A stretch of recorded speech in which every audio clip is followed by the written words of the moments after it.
काय शिकवतं तर इतरांशी प्रेमानं वागा, सर्वांशी प्रेमानं वागा, ही पहिली शिकवण आपल्याला संविधान देतं. आता ही आपल्याला स्वीकारण्याची पण गरज आहे. आता दुसरा महत्वाची गोष्ट आपल्याला संविधान देतं ते म्हणजे स्वयंप्रकाश.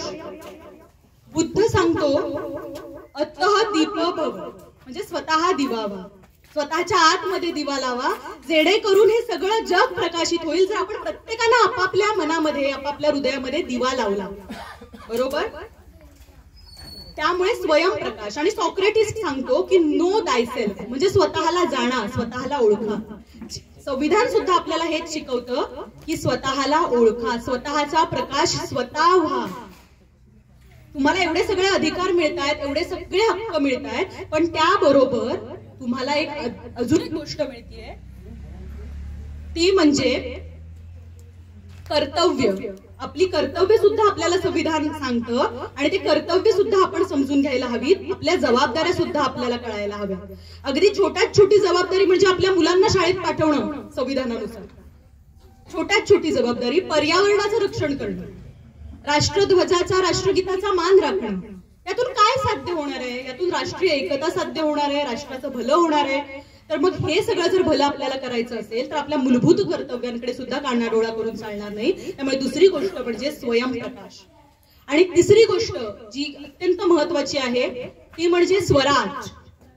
तिसरा स संविधानाचा तो म्हणजे स्वराज, स्वराज्य, स्वतःचे शासक व्हा. संविधान सांगतं स्वतःला गव्हर्न करा, स्वतःला रूल करा. इतर कोणी येऊन तुमचे निर्णय घेत असेल आणि जर ते चुकीचे असतील तर त्यावर बोला. चौथी गोष्ट संविधान शिकवतं ते म्हणजे समरसता. समरसता म्हणजे इथे विविधता आहे, इथे विविधतेनं नटलेला हा देश आहे. भारत म्हणजे फुलांचा एक बगीचा आहे, लक्षात घ्या. हा बगीचा कसा आहे? इथे वेगवेगळी फुलं आहेत, त्याला प्रत्येकाला वेगळा सुगंध आहे आणि हा सुगंध वेगळा आहे, त्याचं वेगळं दिसणं पण वेगळं आहे प्रत्येक फुलाचं. मग आपण एक लक्षात घेतलं पाहिजे, जर इतकी विविधता आहे तर या विविधतेत समरसून जगता आलं पाहिजे, या विविधतेत एकता साधत आपल्याला जगता आलं पाहिजे. हेच आपल्याला संविधान सांगतं. संविधान आपल्याला काय देतं तर समरसता देतं. पहिलं होतं स्नेहभाव म्हणजे बंधुता किंवा भगिनी भाव. दुसरं होतं ते म्हणजे स्वयंप्रकाश, आपला दिवा आपण व्हा. आपल्या आतमध्ये लावलेल्या दिव्याने असमंत उजळून टाकण्याचं सामर्थ्य आपल्याला संविधान देत आहे. तिसरं आहे स्वराज्य म्हणजे स्वतःचे शासक व्हा. निवडणुकीची प्रक्रिया आहेच, पण त्याबरोबर ते झाल्यानंतर सुद्धा आपल्या जबाबदाऱ्या संपत नसतात आणि त्या जबाबदाऱ्या आपण समजून घ्यायला हव्यात. चौथं म्हणजे समरसता. समरसता म्हणजे विविधतेत एकता साधणं, हे आपल्याला संविधान शिकवतं. आणि पाचवं म्हणजे स्वरूपांतर. संविधानाचा कलम 368 सांगतं की तुम्ही संविधानामध्ये म्हणजे जे तुमचे निवडून आलेले प्रतिनिधी आहेत ते संविधानात कालसुसंगत आणि गरजेचे बदल करू शकतात. संविधान कधीच बदलांना विरोध करत नाही. 1950ला जेव्हा ते अस्तित्वात आलं तेव्हापासून त्या संविधान सभेतल्या लोकांना माहित होतं की इथे काळ बदलेल, पिढी बदलेल, त्यानंतर त्यांना काही बदल करावे लागतील, ते कालसुसंगत असतील, तर ते बदल करण्याचं त्यांना पूर्ण स्वातंत्र्य असायला हवं. म्हणून 368 कलम की तुम्ही बदल करू शकता. त्यामुळे ट्रान्सफॉर्म करायला, बदल करायला घाबरायचं नाही. आपल्या जीवनात सुद्धा संविधान बदल करायला शिकवतं, बदल सांगतं. तर हे 5 स होते संविधानाचे. 5 स हे आपल्याला संविधान देतं. आता आपली जबाबदारी सुद्धा आपल्याला संविधान सांगतं, ते मूलभूत कर्तव्यांच्या माध्यमातून. त्याचबरोबर राज्य सरकारला सुद्धा ते आपली जबाबदारी सांगतं राज्य शासनाची मूलभूत मार्गदर्शक कर्तव्यांमधून. तुम्ही काय केलं पाहिजे हे सांगण्याचं काम, म्हणजे तुम्ही सरकारमध्ये आल्यानंतर तुम्ही काय काय गोष्टी करू शकता हे सांगण्याचं, म्हणजे भविष्याकडे बघण्याची दृष्टी सुद्धा आपल्याला संविधान देतंय.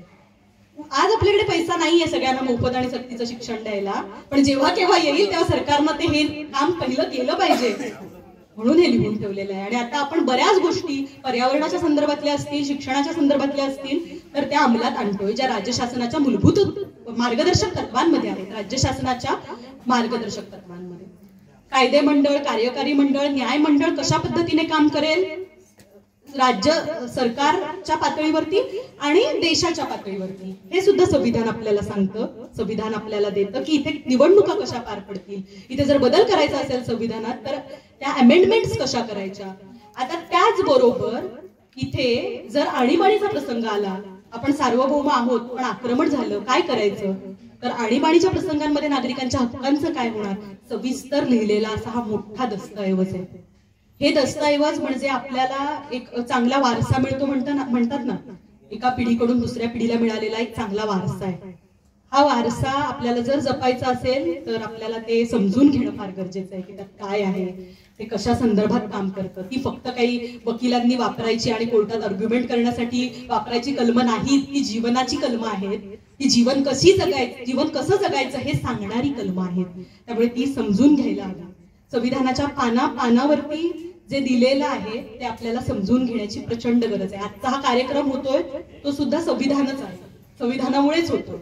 स्थानिक स्वराज्य संस्था आणि त्यांचं काम हे सुद्धा संविधानामध्ये दिलेलं आहे. ग्रामपंचायत हा कार्यक्रम करतेय, त्यामुळे हा अत्यंत संविधानाला धरून असलेला कार्यक्रम आहे. मी बोलतेय, मी माझ्या अभिव्यक्ती आणि भाषण स्वातंत्र्याचा वापर करतेय, तुम्ही ऐकताय, कारण तुम्हाला असे कार्यक्रम एकत्र येऊन ऐकण्याचा अधिकार किंवा हक्क संविधानानं दिलेला आहे. त्यामुळे आपल्या प्रत्येक पदोपदी आपण ते हक्क वापरत असतो, फक्त आपल्या लक्षात येत नाही. आणि कदाचित आपण थोडंसं 75 वर्ष झाली आहेत त्यामुळे इतिहास विसरत चाललोय. तर मला वाटतं इतिहास हेच काम करत असतो की मागे जाऊन आपल्याला बघावं लागेल की तिथे जे रक्ताचे सडे पडले आणि जे आपल्याला खूप सहज मिळाल्या गोष्टी, त्या गोष्टी इतक्या सहज नाहीत. त्या गोष्टींसाठी लोकांना खरंच झगडावं लागलंय, खरंच झटावं लागलंय. त्यामुळे ते विसरून चालणार नाही. मला इथे बोलायला मिळतंय ह्या व्यवस्थेमध्ये आधी घडत नव्हतं, आज ते घडतंय. ही मला मिळालेली संविधानानं दिलेली देण आहे आणि त्याबद्दल मला कृतज्ञ असायलाच हवं, याची मला पूर्ण जाणीव आहे. आणि असंच आपल्या प्रत्येक हक्कांच्या बाबतीत आपण असायला हवं. जीविताच्या हक्काच्या संदर्भात मी सांगितलं होतं, तर संविधान संवादक म्हणून एक गट महाराष्ट्रभर काम करतो. त्यामध्ये त्यांनी एका भागामध्ये असंच आपल्यासारखाच एक कार्यक्रम घेतला जिथे संविधान त्यांनी समजावलं. त्यामध्ये जीविताचा हक्क आर्टिकल 21 समजवलं आणि त्यानंतर ते गेले. पण त्यानंतर त्यांना एक गोष्ट समजली, ती अशी की त्या भागातल्या बायका पोलीस स्टेशनला गेल्या होत्या. कशासाठी गेल्या होत्या, तर त्या भागामध्ये एक सिलेंडरचं गोडाऊन होतं आणि रात्रीच्या वेळी रहदारी नसते, म्हणून जे सिलेंडर लोड करण्याचं उतरवण्याचं काम होतं ते रात्रीच्या वेळी तिथली लोक करत होती, म्हणजे त्या गोडाऊनचे मालक करत होते.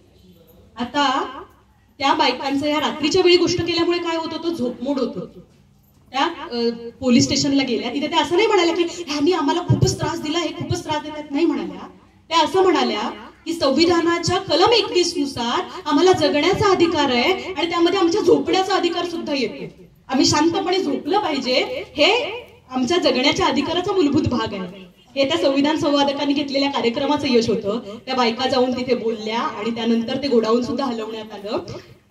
ह्या लोकशाहीचा विजय असतो. छोट्या छोट्या गोष्टी असतात, आपल्याला कळत नाहीत, पण त्या जीवनावरती खूप जास्त प्रभाव करत असतात. त्यामुळे हे काम जे ग्रामपंचायतीने हाती घेतलंय ते खरंच खूप मूलभूत आहे, महत्वाचं आहे. तर या सगळ्या कार्यक्रमाला खूप सारे